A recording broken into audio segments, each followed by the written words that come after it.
Bienvenue dans votre chaîne Univers Mathématique. Dans cette vidéo, on va voir la correction d'une autre question déjà proposée dans un concours de médecine et pharmacie.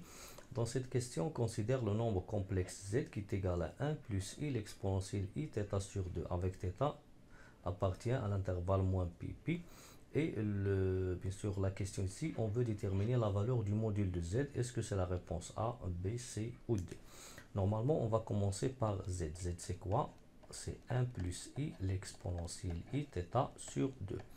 La première idée, on va essayer d'écrire i sous la forme exponentielle. I, c'est quoi? C'est l'exponentielle i pi demi fois l'exponentielle i θ sur 2. Et on sait que l'exponentielle de a fois l'exponentielle de b, c'est l'exponentielle de a plus b. Alors ici, on va obtenir e. On va obtenir premièrement 1, on garde 1 plus l'exponentielle i facteur de pi demi plus θ sur 2, que je peux l'écrire 1 plus l'exponentielle i, et j'écris ici θ plus pi sur 2. Donc pour trouver le module de ce nombre complexe, ou bien pour trouver sa forme exponentielle, ou bien pour trouver sa forme trigonométrique, on va utiliser la propriété suivante. On sait que 1 plus l'exponentielle i alpha, c'est 2 cosinus alpha, 2 cosinus alpha sur 2, l'exponentielle i alpha sur 2. Bien sûr, si je prends 1 plus l'exponentielle i alpha, c'est quoi? C'est je peux factoriser par l'exponentielle i alpha sur 2 que j'ai ici.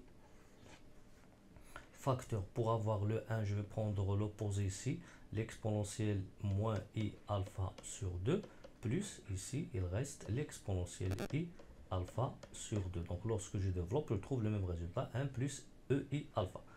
Et par suite, ce résultat est égal à l'exponentielle i alpha sur 2. Cette somme, c'est quoi? C'est 2 cosinus de alpha sur 2, d'après la formule de l'air. Alors, 1 plus i, l'exponentielle i alpha, c'est quoi? C'est 2 cos alpha sur 2, l'exponentielle i alpha sur 2. Nous, on a z est égal maintenant à 1 plus l'exponentielle i θ plus pi, le tout sur 2. Ça veut dire ici que l'alpha, le alpha ici, c'est quoi? Il vaut θ plus pi sur 2. Donc, on aura ici directement 2 cosinus de quoi? De θ plus pi. Donc, on passe de alpha à la moitié de alpha. Donc, θ plus pi sur 2, je divise par 2, c'est θ plus pi sur 4. Et j'aurai ici cos θ plus pi sur 4 fois l'exponentielle i de la même mesure, θ plus pi sur 4. Bien, on a ici la forme exponentielle. On a ainsi un nombre qui, bien sûr, désigne le module à condition qu'il soit positif. Donc, on va voir est-ce que c'est le module ou c'est pas le module. Donc, normalement, d'après les réponses ici, on va trouver que 2 cos θ plus pi sur 4. Pourquoi ce résultat il est vrai? Parce que le θ ici, il appartient à l'intervalle moins pi et pi. Je vais encadrer θ plus pi sur 4. Donc, θ plus pi, il est compris entre 0 et 2 pi.